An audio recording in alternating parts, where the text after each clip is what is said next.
Daghang salamat. Maayong gabi kaninyong tanan. Palihog, manlingkod.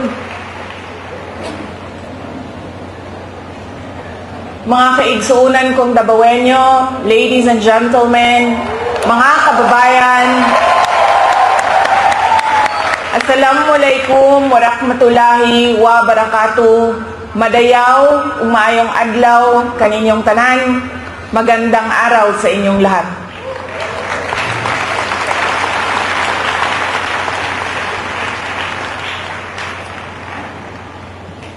Unahin ko po muna ang aking mga pagpapasalamat. Una po, ang aking pagpapasalamat sa Kingdom of Jesus Christ, sa inyong paanyaya sa akin na dumalo sa inyong 39th anniversary. Maraming salamat po sa inyong imbitasyon.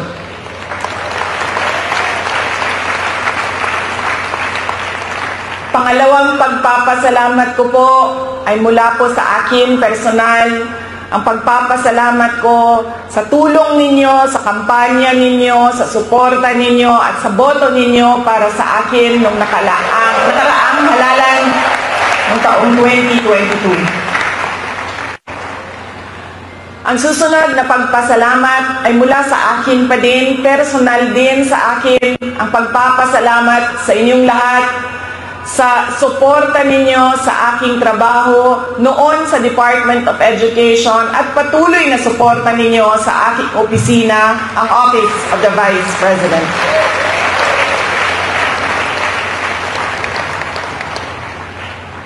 At ang huling pagpapasalamat ay mula po sa aming pamilya, ang pamilya Duterte. Napakalaki ng utang na loob namin sa inyong lahat, mga kababayan, sa pagkakataon na ibinibigay ninyo sa amin na makapaglingkod sa ating minamahal na Pilipinas. Maraming salamat po.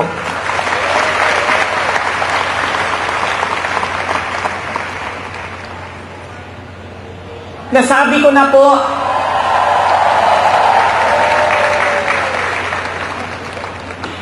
unahin ko po muna ang mga naririnig ko at narinig ko rin na nasabi ng miyembro ng Kingdom of Jesus Christ na sala manggunitanan ni Inday Sara, unidagan pa siya presidente, dili ta magkalisod-lisod ani atong nasod.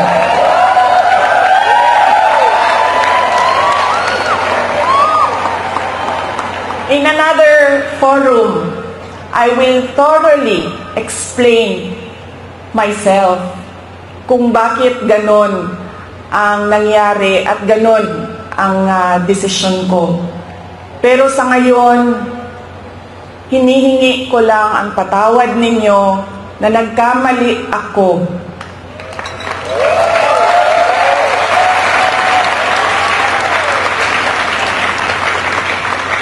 Nagkamali ako sa paghingi ng tulong at suporta nyo para kay Pangulong Bongbong Marcos.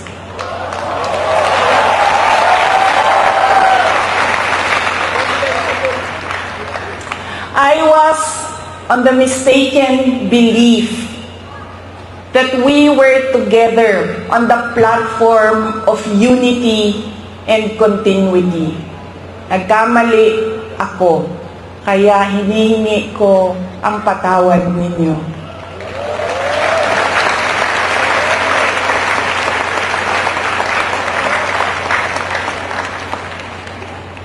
You know, this has been going on for 9 days, ang assault sa inyong Kingdom Nation.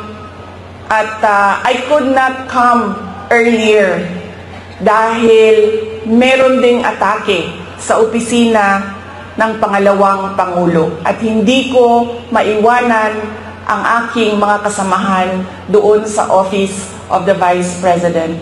But always remember na wala man ako lagi sa mga masasayang araw ninyo, pero nandito ako lagi sa inyong kalungkutan. I will always be with you in your darkness. Bago ako pumunta dito, doon sa Manila, sinabihan ako, huwag kang lumapit sa KOJC dahil talo ka dyan. Kalaban mo administrasyon, kalaban mo dayuhan na superpower. Sabi ko, sa taong nagsabi sa akin noon, walang contest, hindi ako matatalo. Walang kompetisyon. Bakit ako matatalo? They may be a minority.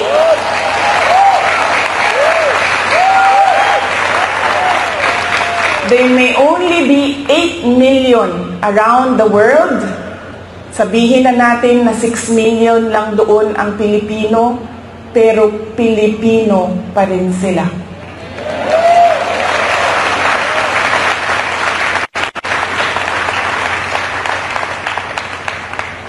Noong ako ay naging Vice President, isa sa lagi na problema natin, hindi lang dito sa Davao City, but sa iba't ibang lugar ng Pilipinas, ay ang disaster response. So nung ako ay umupo, in-institutionalize namin ang Disaster Operations Center ng Office of the Vice President. Ang aming paghahanda ay disaster response. Pinaghandaan namin ang baha, pinaghandaan namin ang delubyo, typhoon, pinaghandaan namin ang earthquake, lahat ng maisip mo na kalamidad, pinaghandaan namin. Pero, nasabi ko doon sa mga kasamahan ko sa Office of the Vice President, we have not prepared for a crisis such as the Kingdom of Jesus Christ. So anong sabi ng libro natin dyan sa Disaster Operations Center? Ano ang dapat nating gawin sa krisis at disaster na ito? Lahat sila walang masagot.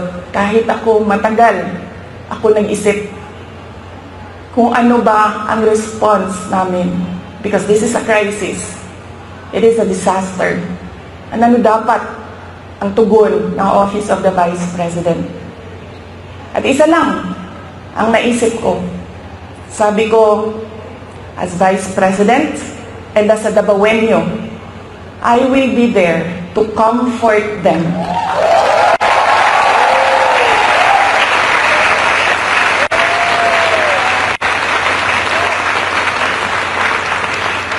I have a moral obligation to assist them if they feel that they are persecuted, kahit kukunti lang sila.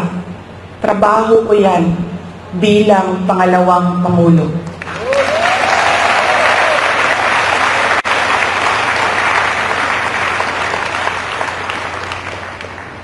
Doon din sa amin, sa Office of the Vice President, sabi nung isang kasamahan namin, doon sa USEC namin, sabi niya, USEC, ano bang matutulong ko kay Inday Sara? Naaawa na ako sa kanya.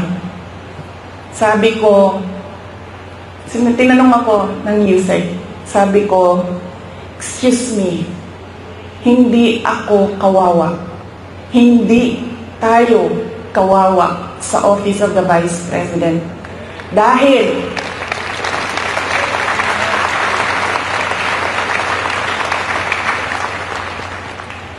tatlong beses tayo kumakain araw-araw.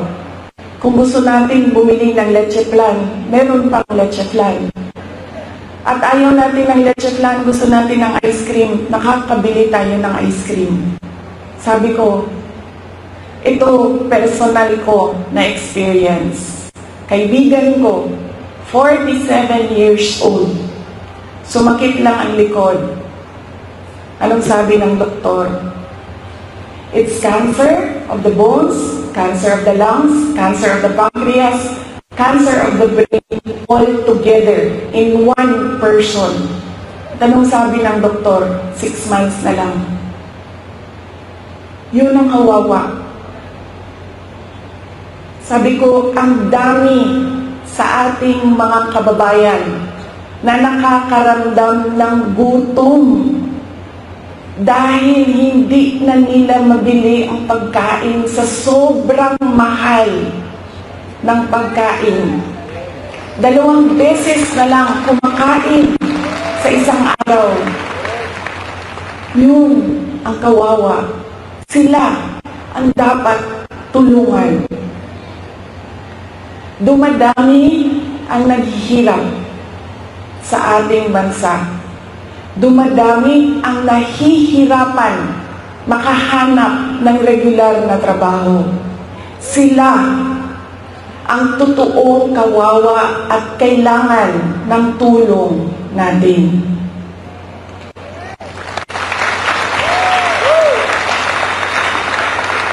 Ilang beses sa pag-atake sa akin, paulit-ulit ko sinabi, magtrabaho muna tayo.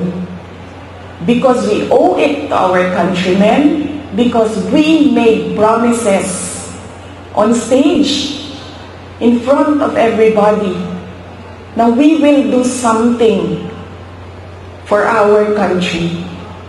Paulit-ulit yan noong isang taon. Hanggang ngayon, sinasabi ko, magtrabaho muna tayo. Mas maraming nangangailangan ng tulong kaysa mas interesado sa politika.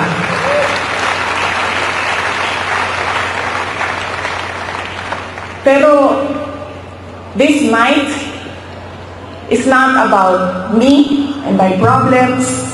Hindi ako kawawa. Mas kawawa ang mga kaibigan natin na natutulog sa tabing daan, gutom. Minsan, sa isang araw, wala na talagang kinakain. Sila ang totoong problema at totoong nangangailangan ng tulong dahil sila ang kawawa. This is about kingdom of Jesus Christ and the assault on the kingdom nation. Tandaan ninyo, hindi kayo kawawa.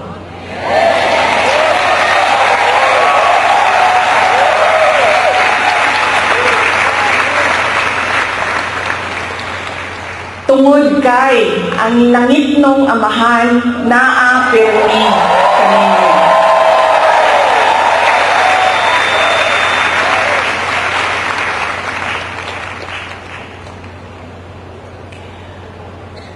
Noong isang araw, kausap ko yung SMNI President. Sabi ko sa kanya, "Sir, bigyan mo ako ng update sa mga tao." Sabi niya sa akin, 3,000 ka pulis, 4,000 ka pulis, 5,000 ka pulis, ilang ipadala dinhi sa Kingdom Nation. Nalisang na ang mga tao. Nangahadlok na sila. And then I said, mali nga malisang. Mali nga mahadlok. Kay bao mo nga no? Gipadalahan mo og 5,000 ka pulis na inyong istoryahon, na inyong ipasabot, na unsa na ang atong nasod, asa na ang rule of law.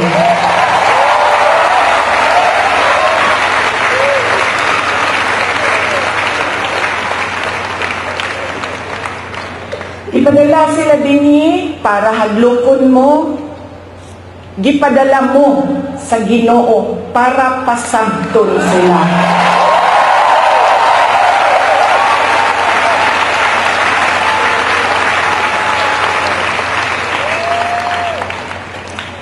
If they come from a place of violence, the Kingdom Nation is the expert on peace.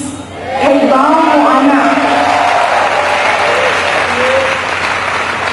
Dabawenyos, are peace-loving Filipinos. And in fact, dili lang Dabaweños, because the kingdom nation citizens can be found all over the country and around the world.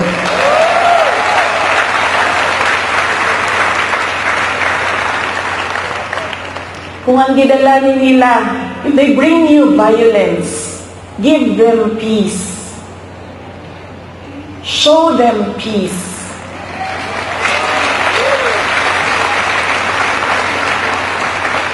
Make them understand that this is not about me and you.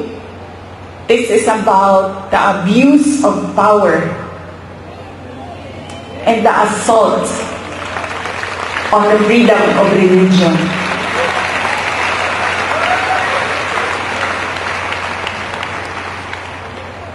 Violence, you have peace. Bullets and tear gas, what do you have? You have the words of the Almighty God.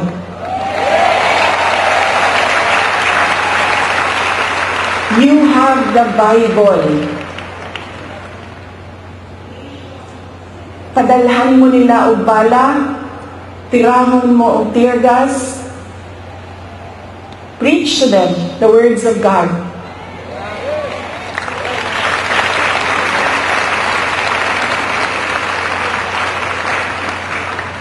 Pangtulo, if they come from the evils of Satan, what do you have? You have the goodness of the Lord Jesus Christ.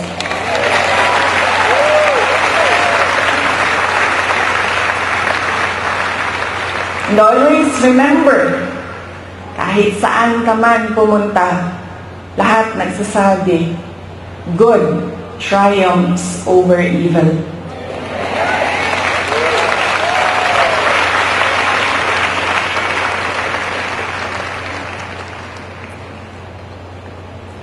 Ang ako ang lola sa mother side, maternal grandmother na ako, buhi pa siya karon, kaluoy sa Ginoo. She's blessed with a very long life. She's in her 90s. Lumad sila dinhi sa Davao del Sur of Davao City, sa Padada, Davao del Sur of diri sa Davao City. Ang iyang trabaho is mangmaligya o kaniadtong panahon, mga 1960s, 1970s, mamaligya o mga PX goods. Mga murag ukay-ukay kung ginatawag nato karon. O niya, mamaligya o mga lain-lain klaseng dry goods. Nakaadto siya o baklaran, namaligya siya o mga sandals, mga mo ang ginabaligya kaniadto. Sa iya ko nakakaton og kanang dili magulat nga naay customer, kundi tawagon nimo dapat ang customer, pasudlon nimo sa imong tindahan. Doon na siya pulong sa ako tong batanon pa ko.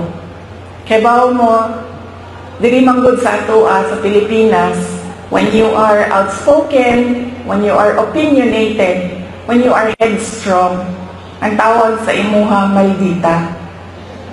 I feel that it is wrong, pero somehow, siguro sa ato ang mga Pilipino, na kung mutubang ka sa mga elders, tawagon ka maldita.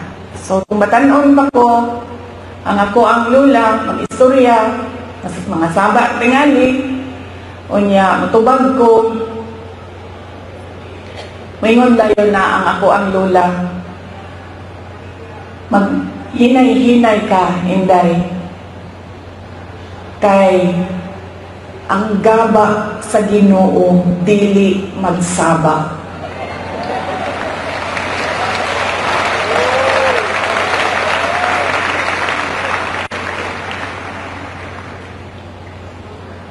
Through the years, while I was growing up, mao ginako ang mahinumduman.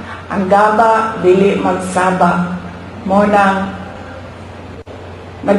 nagkaroon ko og hadlok. Imagine mo, maabot lang kalit, di man lang magsaba-saba, di ka kasagam, tungod kay ang gaba sa Ginoo dili magsaba.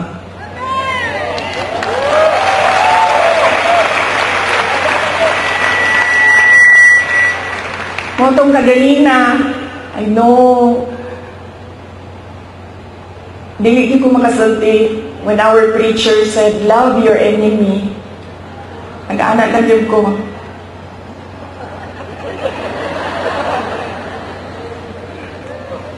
Wala pa ko sa punto sa mga miyembro. I am not in that level of spiritual enlightenment na I can love my enemies. Wala pa ko sa inyong level. Moto kaganina nag-anak ko. Para di ko makasala.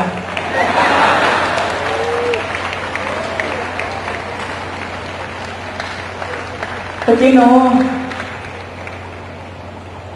para sa ako dili man ako sila mamahal. I cannot bring myself to love them. Pero ang ako verse pulong para kanila mao ang gaba sa Ginoo di magsaba.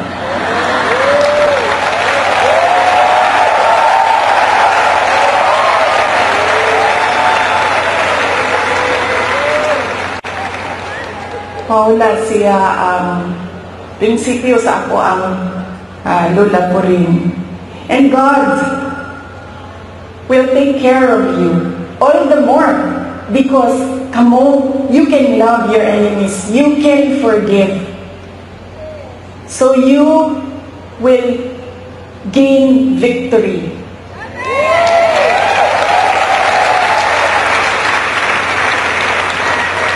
God will be there, will always be behind you, around you, above you, underneath you, to cradle you, to shelter you. Because you know His power over all of us.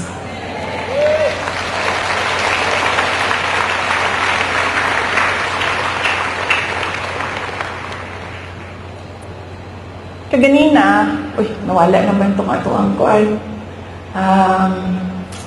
background. Kaganina, sige kong tanaw sa inyong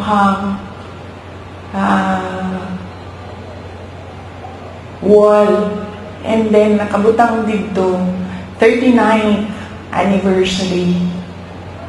Nakauna-una ko na sa pagtuo sa mga inchik, malas magutang 9.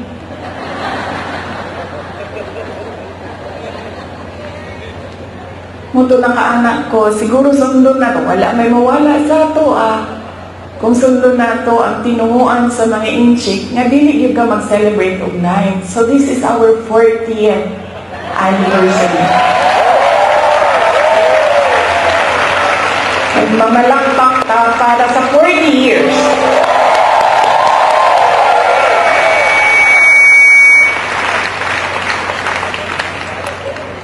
You have come a long way from 1 to almost or approximately 8 million around the world.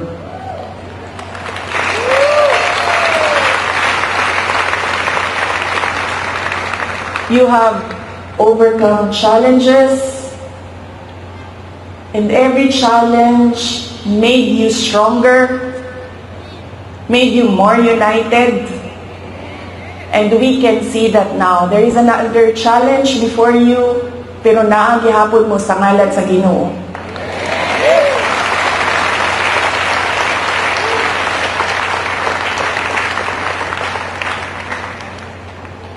Ug sa tanaw nako, sa kadaghahan, sa kalisod, ug sa kadaghahan sa pandaot, ug sa kadaghahan sa dili pagtuo sa inyo ha, ug sa kadaghan sa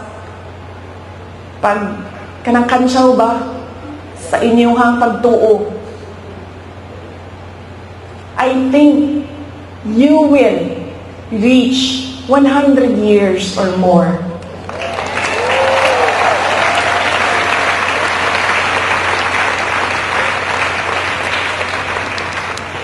Magpadayon o magpadayon mo basta ang inyong pagsalig o pagtuo hugot dinha sa Ginoo.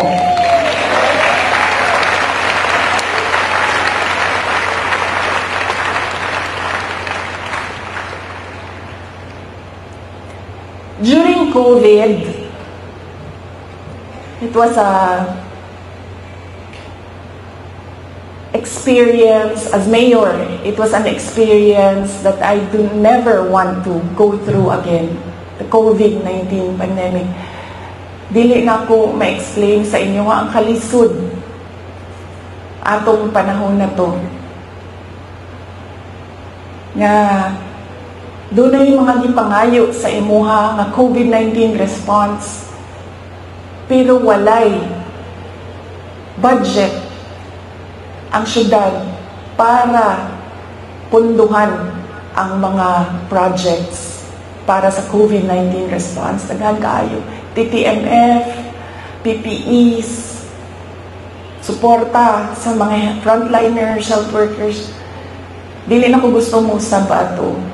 Pero doon ako'y mensahe sa mga Dabawenyo, maupod ang mensahe nako sa inyo karon.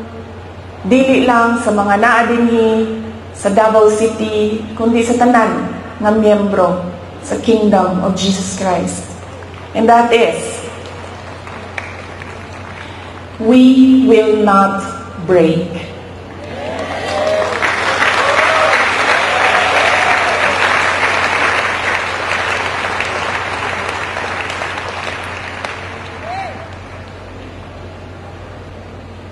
On my way here, kaganina, nag-ingon ko I will leave you with a verse. And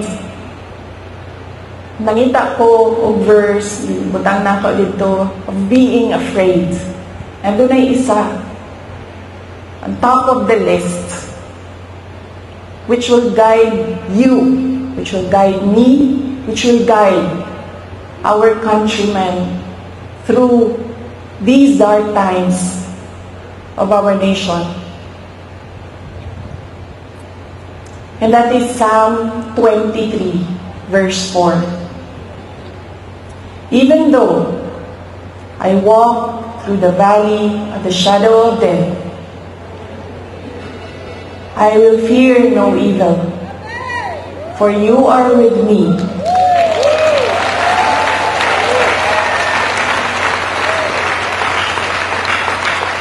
Your rod and your staff, they comfort me. Ayaw mong kalimot na ay Ginoo nga nagtanaw sa ato ang tanan.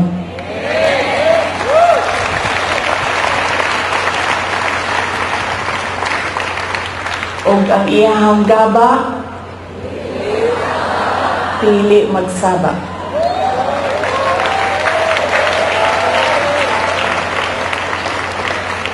Let us clap for 100 more years.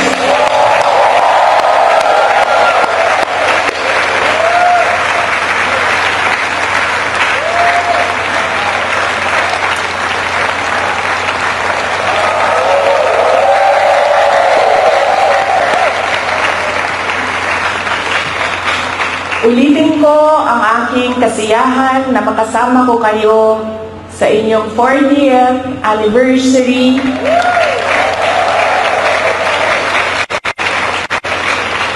We will not break.